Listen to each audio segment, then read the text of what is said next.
देखो जो पंजाब है, पंजाब एक अपने को एक फारसी भाषा का शब्द है। पंजाब कि भाषा का शब्द है, फारसी भाषा का शब्द है, जोड़ा कि दो शब्दों को मिलकर बनेगा पंज ते आप। पंज का मतलब तो पाई होएगा, आप का मतलब है बड़ा। इसका मतलब की हो गया पंजाब का पंज दरियावां की धरती, ठीक है, जिथे पंज दरिया वगते थे। पहला के टाइम के उपर की पंजाब के मतलब कि पंज दरिया जोड़े बहते थे, पर अज के टाइम जो पंजाब है वो तीन या तुम कह सकते हो रावी भी काफ़ी घट बहता है, पर पेपर से तीन ऑप्शन आता तो तीन टिक करोगे।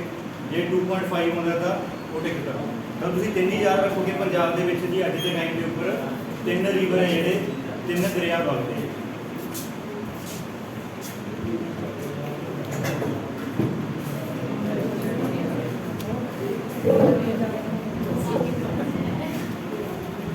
ठीक है, तो अपने की गल की है कि पंजाब शब्द है वो दो शब्दों तो मिलकर बने हैं, पंज के आप, ठीक है। पंज दरियावां की धरती, किहड़े किहड़े पंज दरिया पंजाब के विच वगदे सी उन्हां दे नाम नोट कर लो पहला। सतलुज, ब्यास, रावी, चनाब, झेलम। इस तो इलावा दो रिवर होर भी पंजाब के विच वगदे सीगे, जिस तो पहले पंजाब को सप्त सिंधु भी कहा जाता सीगा। वो किहड़े किहड़े होर रिवर सीगे? दो, इंडस ते सरस्वती। पहला सत्त होंदे सीगे, ठीक है, मतलब कि आह वाले रिवर भी पंजाब के विच वगदे हुंदे सीगे। मेन पंज रिवर है, और तुम याद रखियो अपन जिवें डिस्कस करांगे अगे पंजाब के ओल्ड नेम भी पढ़ांगे। किसी टाइम तो पंजाब को सप्त सिंधु कहा जाता सीगा, किसी टाइम तो पंजाब को पंच नद कहा जाता सीगा, तो आप डिस्कस करांगे। पहला ये याद रखो कि पंजाब शब्द है वो दो फारसी भाषा के शब्दों तो आएगा, पंज प्लस आप, मतलब कि पंजाब के पंज दरिया जोड़े है वगते थे। मेन पंज रिवर से, पर कई बार तुम पूछा जाए तो पंजाब के आह वाले दो रिवर भी किसी टाइम के उपर वगते होंगे थे। हुण इस सब तो पहला अपन इन्हों के एंशियंट पुराने नाम पूछे जा सकते हैं। एंशियंट नेम किहड़े है या ग्रीक नेम किहड़े है, ठीक है। तो सब तो पहले आप एंशियंट नेम देखते हैं कि सतलुज रिवर को पहला की कहा जाता सीगा, ब्यास रिवर को पहला की कहा जाता सीगा, ठीक है। तो वो नाम है जो तुम नोट कर लो, एंशियंट नेम। एंशियंट नेम किहड़े नाम है? सतलुज को पहला की कहा जाता सीगा? सतुद्री। इतने मैं इंग्लिश च लिखा कि पंजाबी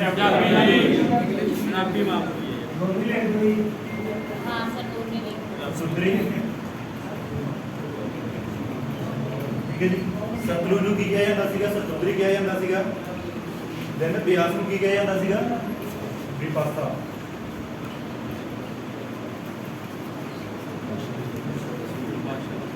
ठीक है जी, ब्यास का पुराना नाम की सीगा? विपासा। दैन उस तो बाद रावी, रावी को कहा जाता सीगा? पुरुषनी। पुरुषनी।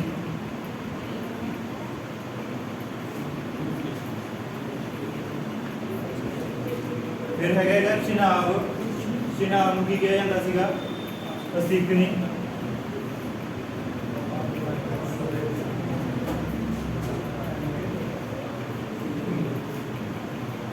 असीकनी। झेलम, झेलम का पुराना नाम की सीगा? बिटाशा।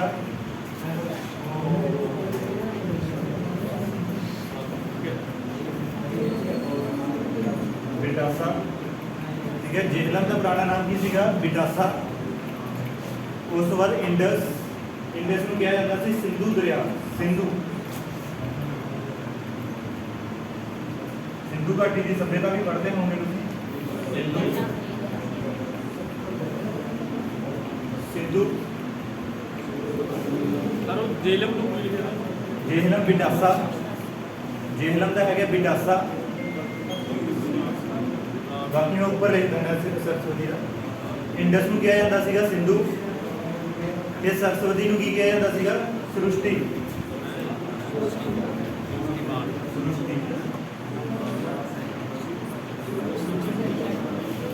सरस्वती रिवर को की कहा जाता सीगा? सृष्टि कहा जाता सीगा।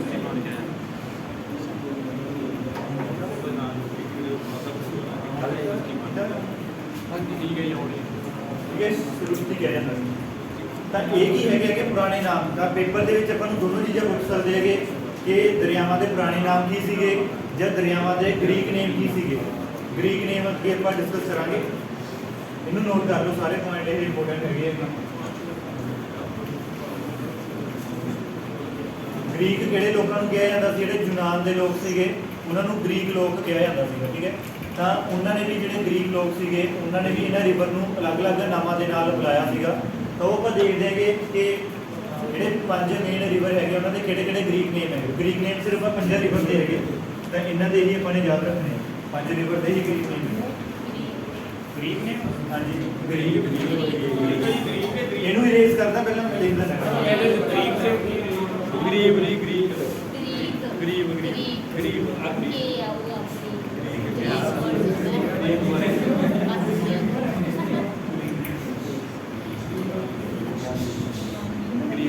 ਯੂਨਾਨ ਦੇ ਜਿਹੜੇ ਲੋਕ ਸੀ, ਜਿਹੜੇ ਯੂਨਾਨ ਤੋਂ ਆਏ ਸੀਗੇ ਉਹਨਾਂ ਨੂੰ ਗ੍ਰੀਕ ਲੋਕ ਕਿਹਾ ਜਾਂਦਾ ਸੀਗਾ। ਤਾਂ ਉਹਨਾਂ ਨੇ ਜਿਹੜੇ ਰਿਵਰ ਹੈਗੇ ਆ ਉਹਨਾਂ ਨੂੰ ਕਿਹੜੇ ਕਿਹੜੇ ਨਾਮਾਂ ਦੇ ਨਾਲ ਬੁਲਾਇਆ ਸੀਗਾ ਉਹ ਆਪਾਂ ਦੇਖਦੇ ਹੈਗੇ।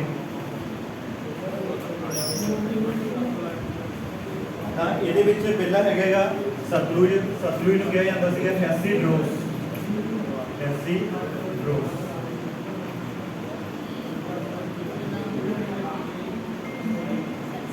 ਹੈਸੀਡਰੋਸ। ਸਤਲੁਜ ਨੂੰ ਕੀ ਕਿਹਾ ਜਾਂਦਾ ਸੀਗਾ? ਹੈਸੀਡਰੋਸ। ਸਤਲੁਜ ਦਾ ਗ੍ਰੀਕ ਨੇਮ ਕੀ ਹੈਗਾ? ਉਹ ਪੁਰਾਤਨ ਨਾਮ ਸੀਗੇ, ਐਂਸ਼ੀਐਂਟ ਨੇਮ ਜਾਂ ਪੁਰਾਤਨ ਨਾਮ। ਇਹ ਹੈਗੇ ਗ੍ਰੀਕ ਨੇਮ। ਇਹ ਦੋ ਹੀ ਨੇਮ ਤੁਸੀਂ ਯਾਦ ਰੱਖਣੇ ਆ, ਪੁਰਾਤਨ ਨੇਮ ਕਿਹੜੇ ਸੀਗੇ ਤੇ ਗ੍ਰੀਕ ਨੇਮ ਕਿਹੜੇ ਹੈਗੇ। ਗ੍ਰੀਕ ਨੇਮ ਦੇ ਵਿੱਚ ਸਤਲੁਜ ਨੂੰ ਕੀ ਕਿਹਾ ਜਾਂਦਾ ਹੈਗਾ? ਹੈਸੀਡਰੋਸ ਕਿਹਾ ਜਾਂਦਾ ਹੈਗਾ। ਠੀਕ ਹੈ ਜੀ। ਉਸ ਤੋਂ ਬਾਅਦ ਬਿਆਸ ਨੂੰ ਕੀ ਕਿਹਾ ਜਾਂਦਾ ਹੈਗਾ? ਹਾਈਫਾਸਿਸ। ਹਾਈਫਾਸਿਸ।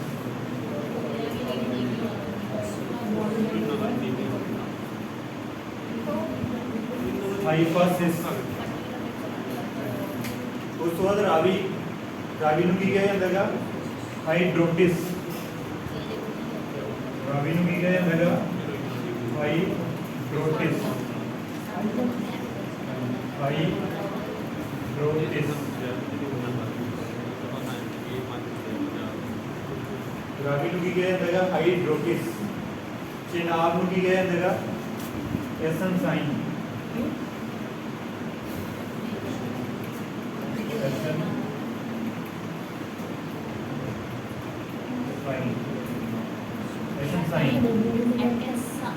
ਐਸ਼ਨਸਾਈਨ।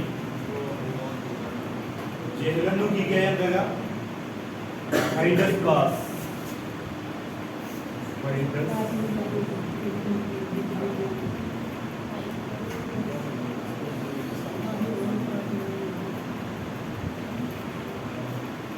ਜਿਹੜਾ ਹਾਈਡਸ ਪਾਸ ਹੈਗਾ, ਹਿਸਟਰੀ ਦੇ ਵਿੱਚ ਇਸ ਰਿਵਰ ਦਾ ਜ਼ਿਕਰ ਵੀ ਹੁੰਦਾ ਹੈਗਾ ਕਿ ਜਿਹੜਾ ਸਿਕੰਦਰ ਦੀ ਫੋਰਸ ਨਾਲ ਲੜਾਈ ਹੋਈ ਸੀਗੀ 326 BC ਦੇ ਵਿੱਚ, ਉਹ ਕਿਹੜੇ ਦਰਿਆ ਦੇ ਕੰਢੇ ਤੇ ਹੋਈ ਸੀ? ਹਾਈਡਸ ਪਾਸ ਦਰਿਆ ਦੇ ਕੰਢੇ ਤੇ ਹੋਈ ਸੀ ਸਿਕੰਦਰ ਦੀ ਫੋਰਸ ਦੀ 326 BC ਦੇ ਵਿੱਚ। ਸਿਕੰਦਰ ਉੱਥੋਂ ਜਿੱਤ ਗਿਆ ਸੀਗਾ।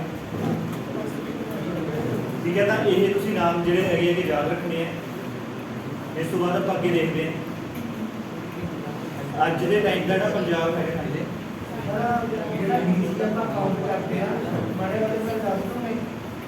ਦੋ ਚੀਜ਼ਾਂ ਹੁੰਦੀਆਂ ਨੇ, ਇੱਕ ਹੁੰਦਾ ਹੈਗਾ BC, ਇੱਕ ਹੁੰਦਾ ਹੈਗਾ AD।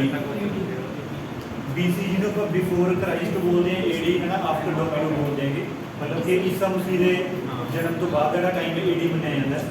ਹੁਣ ਦੇਖੋ ਜਿਵੇਂ ਅੱਜ ਦੇ ਟਾਈਮ 'ਤੇ ਆਪਾਂ ਕਿੱਥੇ ਹੈਗੇ 2021 ਦੇ ਵਿੱਚ ਹੈਗੇ, ਮਤਲਬ ਕਿ ਤੁਸੀਂ ਇਹ ਪੁਆਇੰਟ ਮੰਨ ਲਓ ਕਿ ਆਪਣੇ ਕੋਲ ਇਹ ਲਾਈਨ ਹੈਗੀ, ਇੱਥੋਂ ਤੋਂ ਪਹਿਲਾ ਸਾਲ ਸਟਾਰਟ ਹੋ ਗਿਆ 1 2 3 ਹੈ ਨਾ 100 200 300 ਅਪ ਟੂ 2021 ਚੱਲ ਰਿਹਾ ਹੈ। ਇਸ ਤੋਂ ਪਹਿਲਾਂ ਦਾ ਜਿਹੜਾ ਟਾਈਮ ਸੀਗਾ ਉਹ ਕੀ ਸੀਗਾ? BC ਵਾਲਾ ਟਾਈਮ ਸੀਗਾ। ਠੀਕ ਹੈ, ਜਿਵੇਂ ਅਗਰ ਤੁਸੀਂ ਇੱਧਰੋਂ ਪਿੱਛੇ ਜਾਓਗੇ 600 BC ਇੰਪੋਰਟੈਂਟ ਹੈਗਾ। ਠੀਕ ਹੈ, ਆਹ ਵਾਲੀਆਂ ਕਈ ਸਾਰੀਆਂ ਇੰਪੋਰਟੈਂਟ ਹੈ, 323 BC, ਇਸ ਟਾਈਮ ਤੇ 600 BC ਹੈ, 1800 BC, 2500 BC। ਜਿਹੜਾ ਆਹ ਵਾਲਾ ਟਾਈਮ ਹੈ ਨਾ ਹੜੱਪਾ ਸੱਭਿਅਤਾ ਕਦੋਂ ਆਈ ਸੀਗੀ? 2500 BC ਤੋਂ ਲੈ ਕੇ 1800 BC ਵਾਲਾ ਜਿਹੜਾ ਟਾਈਮ ਹੈਗਾ ਹੜੱਪਾ ਸੱਭਿਅਤਾ ਦਾ ਟਾਈਮ ਹੈ। ਫਿਰ ਇੱਥੇ ਵੈਦਿਕ ਪੀਰੀਅਡ ਵਾਲਾ ਟਾਈਮ ਹੈਗਾ, ਫਿਰ ਇੱਥੇ ਮਹਾਭਾਰਤ ਜਾਂ ਰਾਮਾਇਣ ਹੈ ਜੀ, ਉਹ ਸਾਰਾ ਇਸ ਟਾਈਮ ਦੇ ਵਿੱਚ ਹੋਇਆ। ਠੀਕ ਹੈ, ਜਾਂ ਫਿਰ ਮਹਾਤਮਾ ਬੁੱਧ ਆਏਗਾ, ਉਹ ਸਾਰਾ ਕੁਛ ਕੀ ਹੈਗਾ? BC ਦਾ ਟਾਈਮ ਹੈ।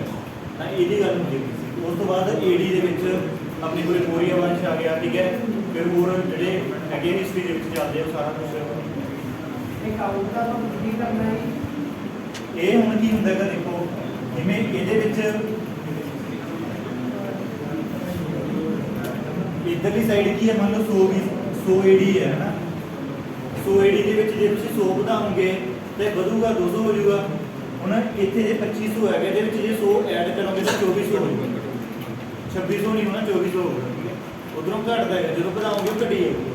ਜਿਵੇਂ ਦੇਖੋ ਨਾ ਆਪਣੇ ਕੋਲੇ ਆ 0 ਹੈਗਾ, 0 10 20 ਇੱਧਰ ਹੈਗਾ -10 -20 ਤੇ ਇਹਦੇ ਵਿੱਚ ਕੁਝ ਜੋੜੋਗੇ ਇੱਧਰ ਨਹੀਂ ਜਾਊਗਾ ਨਾ, ਜਦੋਂ ਕੁਝ ਐਡ ਕਰੋਗੇ ਤਾਂ ਅੱਗੇ ਵਧੂਗਾ, मतलब कि जो घटूगा जे ऐड करोगे जे -20 च 5 ऐड करोगे तो -15 रह जाऊगा, तो उम्मीद है इतने तो आप जो गल कर रहे थे कि जोड़ा हाइडस पास रिवर है 326 BC के इतने लड़ाई हुई सी, वो तुम याद रख सकते हो। उस तो बाद जो अज का पंजाब है, अज के पंजाब के 3 मेन दरिया बहते हैं, किहड़े है वाले सतलुज ब्यास ते रावी, सतलुज ब्यास ते रावी।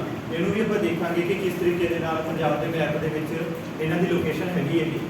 ਬਟ ਇਸ ਤੋਂ ਪਹਿਲਾਂ ਆਪਾਂ ਪੰਜਾਬ ਦੇ ਕੁਝ 올ਡ ਨੇਮ ਦੇਖੀਏ ਕਿ ਕਿਸ ਟਾਈਮ ਦੇ ਉੱਪਰ ਪੰਜਾਬ ਨੂੰ ਕਿਹੜੇ ਨਾਮ ਦੇ ਨਾਲ ਜਾਣਿਆ ਜਾਂਦਾ ਸੀ, ਉਹ ਆਪਾਂ ਦੇਖੀਏ, ਠੀਕ ਹੈ। ਇਹਨੂੰ ਕਰ ਲਈ ਰੇਸ ਨੋਟ ਕਰ ਲਿਆ ਸਾਰਿਆਂ ਨੇ।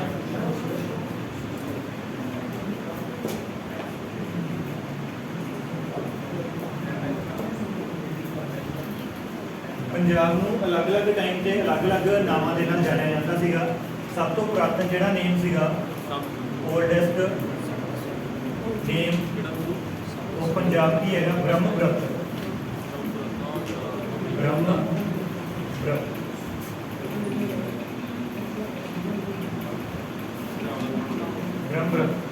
ਜਿਹੜੇ ਪੁਰਾਣ ਵਗੈਰਾ ਹੈਗੇ ਸੀ, ਪੁਰਾਣਾ ਦੇ ਟਾਈਮ ਦੇ ਉੱਪਰ ਪੰਜਾਬ ਨੂੰ ਬ੍ਰਹਮਪੁਰਤ ਦੇ ਨਾਮ ਦੇ ਨਾਲ ਜਾਣਿਆ ਜਾਂਦਾ ਸੀ। ਜਿਹੜੇ ਪੁਰਾਣ ਵਗੈਰਾ ਲਿਖੇ ਗਏ ਸੀਗੇ, ਪੁਰਾਣ, ਠੀਕ ਹੈ, ਪੁਰਾਣਾ ਦੇ ਟਾਈਮ ਉੱਪਰ, ਪੁਰਾਣ ਦੇ ਟਾਈਮ ਦੇ ਉੱਪਰ ਪੰਜਾਬ ਨੂੰ ਬ੍ਰਹਮਪੁਰਤ ਦੇ ਨਾਮ ਦੇ ਨਾਲ ਜਾਣਿਆ ਜਾਂਦਾ ਸੀ। ਪੇਪਰ ਦੇ ਵਿੱਚ ਅਗਰ ਪੁੱਛਣਾ ਕਿ ਓਲਡੈਸਟ ਨੇਮ ਕੀ ਹੈਗਾ ਪੰਜਾਬ ਦਾ, ਤਾਂ ਉੱਥੇ ਆ ਜਾਏਗਾ ਬ੍ਰਹਮਪੁਰਤ। ਉਸ ਤੋਂ ਬਾਅਦ ਜਿਹੜੇ ਆਪਣੇ ਕੋਲ ਵੈਦਿਕ ਪੀਰੀਅਡ ਸੀਗਾ, ਵੈਦਿਕ ਪੀਰੀਅਡ ਕਿਹੜਾ ਸੀਗਾ, 1000 BC ਤੋਂ 600 BC ਤੱਕ ਦਾ ਜਿਹੜਾ ਟਾਈਮ ਹੈਗਾ, ਜਾਂ मतलब कि 2 भागों में वंडिया गया वैसे वैदिक पीरियड में, एक लेटर वैदिक पीरियड ते एक अर्ली वैदिक पीरियड। पर आप उधर डेप्थ नहीं जाते, तुम इन्ना याद रखो पहला जो वैदिक पीरियड है, वैदिक पीरियड के टाइम से पंजाब को किहड़े नाम नाल जाणिया जांदा सी, सप्त सिंधु, सप्त सिंधु।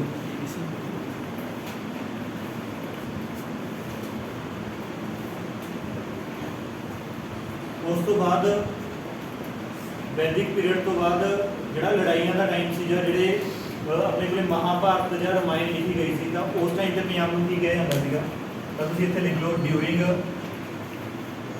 Mahabharat and Ramayana, Mahabharata and Ramayana. मतलब कि महाभारत के रामायण के टाइम के उपर पंजाब को किहड़े नाम के नाल जाणिया जांदा सी, पंचनल, पंचनल।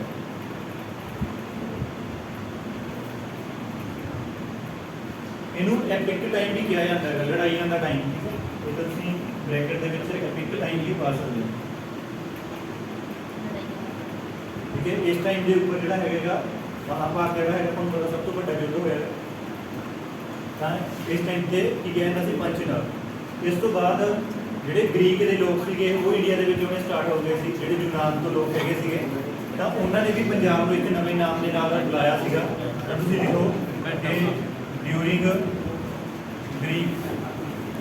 ਗ੍ਰੀਕ ਟਾਈਮ ਦੇ ਉੱਪਰ ਪੰਜਾਬ ਨੂੰ ਜਿਹੜੇ ਨਾਮ ਦੇ ਨਾਲ ਜਾਣਿਆ ਜਾਂਦਾ ਸੀਗਾ, ਪੈਂਟਾਪੋਟਾਮੀਆ, ਪੈਂਟਾਪੋਟਾਮੀਆ।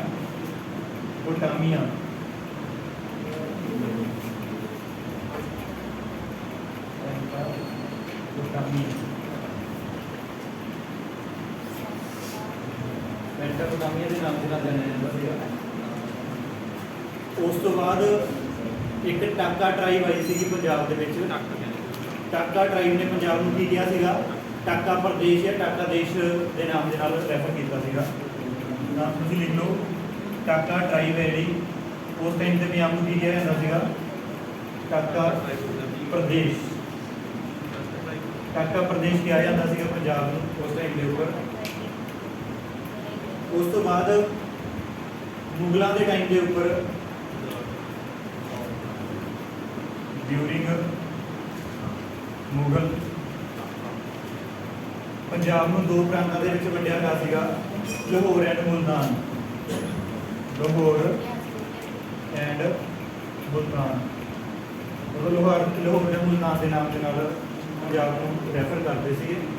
ਠੀਕ ਹੈ, ਮੁਗਲਾਂ ਦੇ ਟਾਈਮ ਤੇ ਮੁਗਲਾਂ ਦਾ ਬਾਰੇ ਪਤਾ ਨਾ ਆਪਾਂ ਪੜਾਂਗੇ ਅੱਗੇ। ਠੀਕ ਹੈ, ਮੁਗਲਾਂ ਦੇ ਵਿੱਚ ਬਾਬਰ ਆ ਗਿਆ ਸੀ, ਫਿਰ ਹੁਮਾਯੂੰ ਸੀ, ਅਕਬਰ ਸੀ, ਨਾ ਇਸ ਤਰੀਕੇ ਦੇ ਨਾਲ। ਠੀਕ ਹੈ ਜੀ, ਮੁਗਲਾਂ ਦੇ ਟਾਈਮ ਦੇ ਉੱਪਰ ਇਹ ਆ ਗਏ। ਉਸ ਤੋਂ ਬਾਅਦ ਮਹਾਰਾਜਾ ਰਣਜੀਤ ਸਿੰਘ ਦੇ ਟਾਈਮ ਦੇ ਉੱਪਰ, ਮਹਾਰਾਜਾ ਰਣਜੀਤ ਸਿੰਘ ਦੇ ਟਾਈਮ ਦੇ ਉੱਪਰ ਪੰਜਾਬ ਨੂੰ ਕੀ ਕਿਹਾ ਜਾਂਦਾ ਸੀਗਾ? ਸੂਬਾ ਏ ਲਾਹੌਰ, ਸੂਬਾ ਏ ਲਾਹੌਰ, ਸੂਬਾ ਏ ਲਾਹੌਰ। ਉਸ ਤੋਂ ਬਾਅਦ 1901 ਦੇ ਵਿੱਚ ਲਾਰਡ ਕਰਜ਼ਨ ਇੰਡੀਆ ਦਾ ਗਵਰਨਰ ਜਨਰਲ ਹੈਗਾ ਸੀਗਾ। ਉਹਨੇ ਕੀ ਕੀਤਾ ਸੀਗਾ? ਪੰਜਾਬ ਨੂੰ ਦੋ ਭਾਗਾਂ ਦੇ ਵਿੱਚ ਵੰਡਦਾ ਸੀਗਾ। ਤੇ ਦੇਖੋ ਕਿਵੇਂ ਸੀਗਾ, ਜਿਵੇਂ ਆ ਮੰਨ ਲਓ ਪੰਜਾਬ ਹੈ, ਠੀਕ ਹੈ, ਇੱਥੇ ਇੰਡਸ ਰਿਵਰ ਜਾ ਰਹੀ ਹੈਗੀ, ਤਾਂ ਇੱਧਰਲੀ ਸਾਈਡ ਵਾਲਾ ਜਿਹੜਾ ਏਰੀਆ ਸੀਗਾ ਉਹਨੂੰ ਕੀ ਕਹਿਣ ਲੱਗੇ ਸੀ ਉਦੋਂ? North west frontier Punjab. Lord Curzon ਦੇ ਟਾਈਮ ਦੇ ਉੱਪਰ 1901 ਦੇ ਵਿੱਚ ਪੰਜਾਬ ਨੂੰ ਕੀ ਕਿਹਾ ਜਾਂਦਾ ਸੀਗਾ? North west frontier province. ਇੱਥੇ ਲਿਖ ਦੇਣਾ ਮੈਂ, ਇਹ ਪੁੱਛਿਆ ਜਾ ਸਕਦੇ ਨੇ, ਇਹ ਸਾਰੇ ਇੰਪੋਰਟੈਂਟ ਹੈਗੇ। North west frontier province. Province ਦਾ ਮਤਲਬ ਪ੍ਰਾਂਤ ਹੁੰਦਾ ਹੈਗਾ। ਨਾਰਥ ਵੈਸਟ ਆਪਾਂ ਨੂੰ ਪਤਾ ਹੀ ਹੈਗਾ, ਉੱਤਰ ਪੱਛਮੀ ਪ੍ਰਾਂਤ ਸੀਗਾ। ਠੀਕ ਹੈ ਜੀ, ਇੱਧਰਲਾ ਪੰਜਾਬ ਵੀ ਸੀਗਾ, ਇਹ ਸੀਗਾ NWFP। ਕਿਸ ਟਾਈਮ ਦੇ ਉੱਪਰ ਸੀਗਾ ਇਹ? ਲਾਰਡ ਕਰਜ਼ਨ, ਲਾਰਡ ਕਰਜ਼ਨ ਦੇ ਟਾਈਮ ਦੇ ਉੱਪਰ 1901 ਦੇ ਵਿੱਚ। ਜਿਹੜਾ ਲਾਰਡ ਕਰਜ਼ਨ ਹੈਗਾ ਉਹ 1899 ਤੋਂ 1905 ਤੱਕ ਭਾਰਤ ਦਾ ਗਵਰਨਰ ਜਨਰਲ ਰਹੇਗਾ। ਤੇ ਉਸ ਟਾਈਮ ਦੇ ਉੱਪਰ ਹੀ ਇੰਡੀਆ ਦੀ ਬੰਗਾਲ ਦੀ ਪਾਰਟੀਸ਼ਨ ਹੋਈ 1905। ਬੰਗਾਲ ਦੀ ਲਾਰਡ ਕਰਜ਼ਨ ਗਵਰਨਰ ਜਨਰਲ 1899। ਤੁਹਾਨੂੰ ਇਹਨਾਂ ਬਾਰੇ ਪਤਾ? ਇੱਕ ਦਾ ਗਵਰਨਰ ਹੁੰਦਾ ਸੀਗਾ ਇਕੱਲਾ ਬੰਗਾਲ ਦਾ, ਇੱਕ ਬੰਗਾਲ ਦਾ ਗਵਰਨਰ ਜਨਰਲ ਹੁੰਦਾ ਸੀਗਾ, ਇੱਕ ਭਾਰਤ ਦਾ ਗਵਰਨਰ ਜਨਰਲ ਹੁੰਦਾ ਸੀਗਾ, ਇੱਕ ਵਾਇਸਰਾਏ ਹੁੰਦਾ ਸੀਗਾ। ਥੋੜਾ ਜਿਹਾ ਤੁਹਾਨੂੰ ਮੈਂ ਦੱਸ ਦਾਂਗਾ ਇਹਦੇ ਵਿੱਚ ਵੀ। ਸਭ ਤੋਂ ਪਹਿਲਾਂ ਕੀ ਸੀਗਾ, ਜਿਹੜੀ ਆਪਣੇ ਕੋਲੇ ਈਸਟ ਇੰਡੀਆ ਕੰਪਨੀ ਆਈ ਸੀ ਨਾ ਇੰਡੀਆ ਦੇ ਵਿੱਚ, ਈਸਟ ਇੰਡੀਆ ਕੰਪਨੀ ਨੇ ਵਪਾਰ ਕਰਨ ਲਈ ਆਈ ਸੀਗੀ। ਹੌਲੀ ਹੌਲੀ ਕੀ ਹੋਇਆ, ਉਹਨਾਂ ਨੇ ਆਪਦਾ ਜਿਹੜਾ ਲੜਾਈਆਂ ਵਗੈਰਾ ਕਰਕੇ ਇੰਡੀਆ ਦਾ ਏਰੀਆ ਆਪਣੇ ਕਬਜ਼ੇ 'ਚ ਲੈਣਾ ਸ਼ੁਰੂ ਕਰਤਾ ਸੀਗਾ। ਉਸ ਤੋਂ ਬਾਅਦ ਸਭ ਤੋਂ ਮੇਨ ਪੁਆਇੰਟ ਉੱਥੇ ਆਇਆ ਸੀਗਾ ਜਦੋਂ 1757 ਦੇ ਵਿੱਚ ਜਿਹੜੀ ਪਲਾਸੀ ਦੀ ਬੈਟਲ ਹੋਈ ਸੀਗੀ। ਠੀਕ ਹੈ, ਪਲਾਸੀ ਦੀ ਬੈਟਲ ਹੋਣ ਦਾ ਵੀ ਇੱਕ ਵੱਡਾ ਕਾਰਨ ਸੀਗਾ, ਉੱਥੇ ਵੀ ਗਲਤੀ ਜਿਹੜੇ ਬੰਗਾਲ ਦੇ ਉਸ ਟਾਈਮ ਦੇ ਉੱਪਰ ਨਵਾਬ ਸੀਗੇ ਉਹਨਾਂ ਦੀ ਗਲਤੀ ਸੀਗੀ, ਤਾਂ ਹੀ ਪਲਾਸੀ ਦੀ ਬੈਟਲ ਹੋਈ ਹੈ, ਨਹੀਂ ਉਹ ਬੈਟਲ ਨਹੀਂ ਹੋਣੀ ਸੀ। ਉਹਨਾਂ ਨੇ ਕੀ ਕੀਤਾ ਸੀ? ਬਲੈਕ ਹੋਲ ਟ੍ਰੈਜੇਡੀ ਹੋਈ ਸੀ। ਪੜਿਆ ਹੋਇਆ ਤੁਸੀਂ ਇਹਦੇ ਬਾਰੇ? Black hole tragedy. ਉੱਥੋਂ ਦਾ ਜਿਹੜਾ ਨਵਾਬ ਸੀ ਨਾ, ਉਹਨੇ ਕੀ ਕੀਤਾ? 126 ਜਿਹੜੇ ਬ੍ਰਿਟਿਸ਼ਰ ਹੈਗੇ ਸੀਗੇ, ਉਹਨੂੰ ਇੱਕ ਛੋਟੇ 8x8 ਦੇ ਕਮਰੇ ਦੇ ਵਿੱਚ ਕੈਦ ਕਰਤਾ ਸੀਗਾ। ਤੇ ਉਹ ਮਤਲਬ ਕਿ ਉਹਨਾਂ ਦੇ ਵਿੱਚੋਂ 7-8 ਜਾਣੇ ਬਚ ਸਕੇ ਸੀਗੇ, ਬਾਕੀ ਸਾਰਿਆਂ ਨੇ ਮਰ ਗਏ ਸੀਗੇ। ਤੇ ਉਹਦਾ ਬਦਲਾ ਲੈਣ ਦੇ ਲਈ ਫਿਰ ਅੰਗਰੇਜ਼ਾਂ ਨੇ ਉਹ ਕੀਤਾ ਸੀਗਾ, ਜਿਹੜਾ ਲਾਰਡ ਕਲਾਈਵ ਸੀਗਾ, ਉਹ ਕਹਿੰਦੇ ਵੀ ਇਹਦਾ ਬਦਲਾ ਅਸੀਂ ਲੈਣਾ ਹੈਗਾ। ਫਿਰ ਪਲਾਸੀ ਦੀ ਬੈਟਲ ਹੋਈ ਸੀਗੀ। ਉਸ ਤੋਂ ਬਾਅਦ ਫਿਰ ਅੱਗੇ ਬਕਸਰ ਦੀ ਬੈਟਲ ਹੋਈ ਸੀਗੀ। ਤਾਂ ਪਲਾਸੀ ਦੀ ਬੈਟਲ ਤੋਂ ਬਾਅਦ ਜਿਹੜਾ ਹੈਗਾ ਬੰਗਾਲ ਦੀ ਜਿਹੜਾ ਮਤਲਬ ਕਿ ਉਹਦੀ ਦੀਵਾਨੀ ਹੈਗੀ ਹੈ ਨਾ, ਟੈਕਸ ਕਲੈਕਟ ਕਰਨ ਦਾ ਰਾਈਟ ਹੈਗਾ, ਉਹ ਕਿਹਦੇ ਕੋਲੇ ਆ ਗਿਆ ਸੀਗਾ? ਬ੍ਰਿਟਿਸ਼ਰ ਕੋਲੇ ਆ ਗਿਆ ਸੀਗਾ। ਤਾਂ ਉਦੋਂ ਉਹਨਾਂ ਨੇ ਪਹਿਲੀ ਵਾਰ ਕੀ ਕੀਤਾ ਸੀਗਾ? ਬੰਗਾਲ ਦਾ ਸਾਰੀ ਦੇਖ ਰੇਖ ਕਰਨ ਦੇ ਲਈ ਇੱਕ ਪਰਸਨ ਲਾਤਾ ਸੀਗਾ, ਉਹਨੂੰ ਕਹਿੰਦੇ ਸੀਗੇ ਗਵਰਨਰ ਆਫ ਬੰਗਾਲ। 3 ਮੇਨ ਇਹਨਾਂ ਦੇ ਟਾਊਨ ਹੁੰਦੇ ਸੀਗੇ, ਇੱਕ ਬੰਗਾਲ ਸੀਗਾ, ਇੱਕ ਮਦਰਾਸ ਹੁੰਦਾ ਸੀ, ਇੱਕ ਬੰਬੇ ਹੁੰਦਾ ਸੀ। ਇਹਨਾਂ ਦੇ ਅੱਡ-ਅੱਡ ਗਵਰਨਰ ਹੁੰਦੇ ਸੀਗੇ, ਪਰ ਬੰਗਾਲ ਦਾ ਜਿਹੜਾ ਗਵਰਨਰ ਸੀ ਉਹ ਸਭ ਤੋਂ ਮੇਨ ਹੁੰਦਾ ਸੀ। ਤਾਂ ਜਿਹੜਾ ਹੁਣ ਪੇਪਰ ਦੀ ਚੀਜ਼ ਪੁੱਛੀ ਜਾ ਸਕਦੀ ਹੈ ਕਿ ਪਹਿਲਾ ਬੰਗਾਲ ਦਾ ਗਵਰਨਰ ਕੌਣ ਸੀਗਾ? ਉਹ ਹੈਗਾ ਸੀ ਲਾਰਡ ਕਲਾਈਵ। ਫਿਰ ਹੌਲੀ ਹੌਲੀ ਮਤਲਬ ਕਿ 1772 ਦੇ ਵਿੱਚ ਜਿਹੜਾ ਗਵਰਨਰ ਹੁੰਦਾ ਸੀਗਾ ਬੰਗਾਲ ਦਾ, ਹੈ ਨਾ, ਉਹ ਤਿੰਨਾਂ ਏਰੀਆ ਨੂੰ ਦੇਖਣ ਲੱਗ ਗਿਆ, ਬੰਗਾਲ, ਮਦਰਾਸ ਤੇ ਬੰਬੇ। ਠੀਕ ਹੈ, ਉਹ ਤਿੰਨੇ ਜਿਹੜੇ ਏਰੀਆ ਸੀ ਉਹਦੇ ਅੰਡਰ ਆ ਗਏ ਸੀ। ਉਸ ਤੋਂ ਬਾਅਦ ਉਹਨੂੰ ਕਿਹਾ ਜਾਣ ਲੱਗ ਗਿਆ ਗਵਰਨਰ ਜਨਰਲ ਆਫ ਬੰਗਾਲ। ਉਸ ਤੋਂ ਬਾਅਦ ਫਿਰ ਅੱਗੇ ਜਾ ਕੇ ਜਿਹੜਾ ਹੈਗਾ ਪੂਰੇ ਇੰਡੀਆ ਨੂੰ ਉਹਨਾਂ ਨੇ ਆਪਣੇ ਕਬਜ਼ੇ 'ਚ ਲੈ ਲਿਆ ਸੀਗਾ।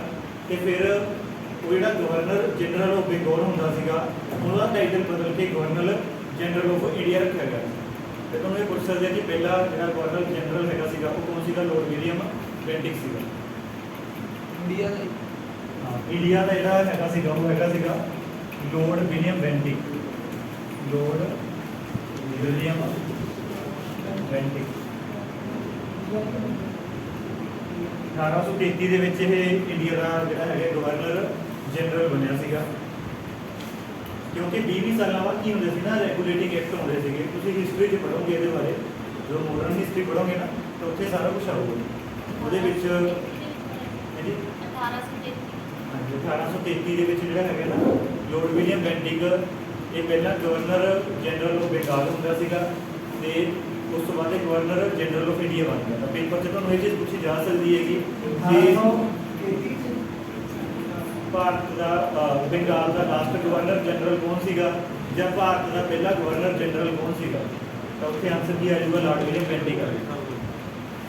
ਠੀਕ ਹੈ, ਤਾਂ ਇਹ ਤਿੰਨੇ ਜਿਹੜੇ ਕਈ ਵਾਰ ਡਾਊਟ ਹੁੰਦਾ ਹੈਗਾ ਕਿ ਬੰਗਾਲ ਦਾ ਗਵਰਨਰ ਕੀ ਹੈਗਾ, ਗਵਰਨਰ ਜਨਰਲ ਕੀ ਹੈਗਾ ਬੰਗਾਲ ਦਾ, ਜਾਂ ਭਾਰਤ ਦਾ ਗਵਰਨਰ ਜਨਰਲ ਕੀ ਹੈਗਾ, ਤਾਂ ਉਹ ਥੋੜਾ ਕਲੀਅਰ ਹੋਣਾ ਚਾਹੀਦਾ ਤੁਹਾਨੂੰ। ਇਸ ਤੋਂ ਬਾਅਦ ਵੀ ਕੀ ਹੋਇਆ ਸੀਗਾ 1857 ਦੇ ਵਿੱਚ ਜਦੋਂ ਵਿਦਰੋਹ ਹੋਇਆਗਾ ਤਾਂ ਉਹਨਾਂ ਨੇ ਕੀ ਕੀਤਾ? ਫਿਰ ਈਸਟ ਇੰਡੀਆ ਕੰਪਨੀ ਨੂੰ ਖਤਮ ਕਰਤਾ ਤੇ ਜਿਹੜਾ ਸਾਰਾ ਕੰਟਰੋਲ ਸੀਗਾ ਉਹ ਬ੍ਰਿਟਿਸ਼ ਪਾਰਲੀਮੈਂਟ ਦੇ ਕੋਲੇ ਆ ਗਿਆ ਸੀਗਾ, ਬ੍ਰਿਟਿਸ਼ ਕਰਾਊਨ ਦੇ ਕੋਲੇ ਆ ਗਿਆ ਸੀਗਾ। ਤੇ ਉਦੋਂ ਫਿਰ ਉਹ ਕੀ ਕਰਨ ਲੱਗ ਗਏ, ਜਿਹੜਾ ਗਵਰਨਰ ਜਨਰਲ ਹੁੰਦਾ ਸੀ ਉਹਨੂੰ ਵਾਇਸਰਾਏ ਕਹਿਣ ਲੱਗ ਗਏ ਸੀ। ਪਹਿਲਾਂ ਵਾਇਸਰਾਏ ਕਿਹੜਾ ਸੀਗਾ? ਲਾਰਡ ਕੈਨਿੰਗ ਸੀਗਾ। ਲਾਰਡ ਕੈਨਿੰਗ ਪਹਿਲਾਂ ਵਾਇਸਰਾਏ ਸੀਗਾ ਇੰਡੀਆ ਦਾ, ਜਾਂ ਤੁਸੀਂ ਕਹਿ ਸਕਦੇ ਹੋ ਲਾਸਟ ਗਵਰਨਰ ਜਨਰਲ ਸੀਗਾ ਇੰਡੀਆ ਦਾ। ਠੀਕ ਹੈ, ਇਹ ਚੀਜ਼ਾਂ ਥੋੜ੍ਹੀਆਂ ਤੁਸੀਂ ਹਿਸਟਰੀ ਦੇ ਵਿੱਚ ਵੀ ਪੜ੍ਹੋਗੇ। ਤਾਂ ਆਪਾਂ ਫਿਲਹਾਲ ਆਪਣੇ ਟੌਪਿਕ 'ਤੇ ਵਾਪਸ ਹੋਣੇ ਆ। ਠੀਕ ਹੈ, ਤੇ ਇਹ 4 ਪੁਆਇੰਟ ਯਾਦ ਰੱਖਿਓ। ਮਾਊਂਟਬੈਟਨ ਨਹੀਂ ਸੀਗਾ ਇਹ ਲਾਰਡ ਮਾਊਂਟਬੈਟਨ? ਉਹ ਲਾਸਟ ਸੀਗਾ 1947 ਦੇ ਵਿੱਚ ਜਦੋਂ ਭਾਰਤ ਆਜ਼ਾਦ ਹੋਇਆਗਾ ਤਾਂ ਉਸ ਟਾਈਮ ਦੇ ਉੱਪਰ ਜਿਹੜਾ ਵਾਇਸਰੋਏ ਸੀਗਾ ਉਦੋਂ ਲਾਰਡ ਮਾਊਂਟਬੈਟਨ ਸੀਗਾ। ਉਸ ਤੋਂ ਬਾਅਦ ਤੁਹਾਨੂੰ ਇਹ ਵੀ ਪੁੱਛ ਸਕਦੇ ਹੈਗੇ ਕਿ ਫ੍ਰੀ ਇੰਡੀਆ ਦਾ ਜਦੋਂ ਇੰਡੀਆ ਆਜ਼ਾਦ ਹੋ ਗਿਆ ਸੀਗਾ, ਫ੍ਰੀ ਇੰਡੀਆ ਦਾ ਪਹਿਲਾ ਗਵਰਨਰ ਜਨਰਲ ਕੌਣ ਸੀਗਾ? ਤਾਂ ਉਹ ਵੀ ਲਾਰਡ ਮਾਊਂਟਬੈਟਨ ਹੀ ਸੀਗਾ। ਜੇ ਉਹ ਐਂ ਪੁੱਛ ਲੈਣ ਕਿ ਫਸਟ ਇੰਡੀਅਨ ਕਿਹੜਾ ਸੀਗਾ ਜਿਹੜਾ ਕਿ ਫ੍ਰੀ ਇੰਡੀਆ ਦਾ ਗਵਰਨਰ ਜਨਰਲ ਸੀਗਾ, ਉੱਥੇ ਆ ਜਾਏਗਾ ਸੀ ਰਾਜ ਗੋਪਾਲਾਚਾਰੀਆ। ਮਤਲਬ ਕਿ ਪਹਿਲਾ ਭਾਰਤੀ ਜਿਹੜਾ ਕਿ ਗਵਰਨਰ ਜਨਰਲ ਰਿਹਾ ਹੈਗਾ ਉਹ ਪਹਿਲਾ ਤੇ ਲਾਸਟ ਇੱਕ ਹੀ ਸੀਗਾ, ਸੀ ਰਾਜ ਗੋਪਾਲਾਚਾਰੀਆ। ਉਸ ਤੋਂ ਬਾਅਦ ਫਿਰ ਰਾਸ਼ਟਰਪਤੀ ਬਣਨ ਲੱਗ ਗਏ ਸੀਗੇ ਕਿਉਂਕਿ ਆਪਣਾ ਸੰਵਿਧਾਨ ਬਣ ਗਿਆ ਸੀਗਾ। ਫਿਰ ਸੰਵਿਧਾਨ ਦੇ ਬਣਨ ਤੋਂ ਬਾਅਦ ਆਪਣੇ ਰਾਸ਼ਟਰਪਤੀ ਜਿਹੜੇ ਹੈਗੇ ਬਣਨ ਲੱਗ ਗਏ। ਜੋ ਵੀ ਚੀਜ਼ਾਂ ਤੁਸੀਂ ਪੜ੍ਹਦੇ ਹੋ ਨਾ ਜੀਕੇ, ਇਹਨੂੰ ਥੋੜਾ ਇੱਕ ਸਟੋਰੀ ਦੀ ਤਰ੍ਹਾਂ ਪੜ੍ਹੋਗੇ ਤਾਂ ਤੁਹਾਡੇ ਜ਼ਿਆਦਾ ਟਾਈਮ ਦੇ ਲਈ ਯਾਦ ਰਹੂਗਾ। ਤਾਂ ਕੋਸ਼ਿਸ਼ ਕਰਿਆ ਕਰੋ ਕਿ ਚੀਜ਼ਾਂ ਨੂੰ ਇੱਕ ਦੂਜੇ ਨਾਲ ਰਿਲੇਟ ਕਰੀਏ। ਇਹਦੇ ਵਿੱਚ ਬੜਾ ਕੁਝ ਹੈਗਾ ਹਿਸਟਰੀ ਦੇ ਵਿੱਚ ਜਦੋਂ ਪੜ੍ਹੋਗੇ ਨਾ। ਇਸ ਪਹਿਲੇ ਵੀਡੀਓ ਕਹਿੰਦੇ ਰਾਜ ਗੋਪਾਲਾਚਾਰੀਆ ਇੰਗਲਿਸ਼ 'ਚ ਵੀ ਪੰਜਾਬੀ 'ਚ ਵੀ ਦੋਨਾਂ 'ਚ ਹੀ ਲਿਖਣਾ। ਫਿਰ ਆਪਾਂ ਵਾਪਸ ਹੋਣੇ ਇਸ ਟੌਪਿਕ ਦੀ ਆਪਣੇ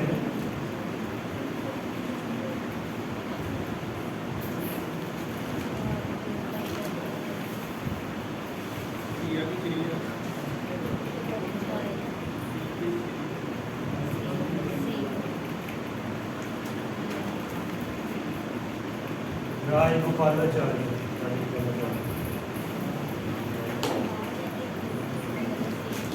ठीक है जी, ये चीज़ होगी।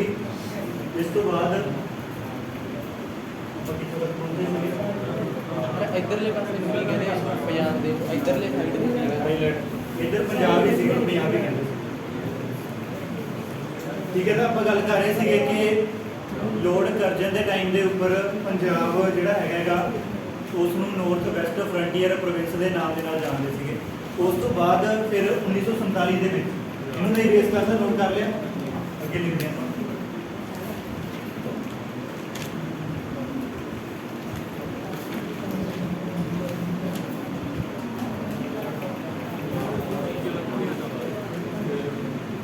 उस तो बाद 1947 पहले पंजाब नूं दो नामां दे नाल जाणिया जांदा सीगा, ईस्ट पंजाब ते वैसट पंजाब। जो 1947 के भारत की वंड हुई हैगी तो अद्धा पंजाब इंडिया को रह गया, अद्धा भी नहीं घट ही रह गया। 32% जो एरिया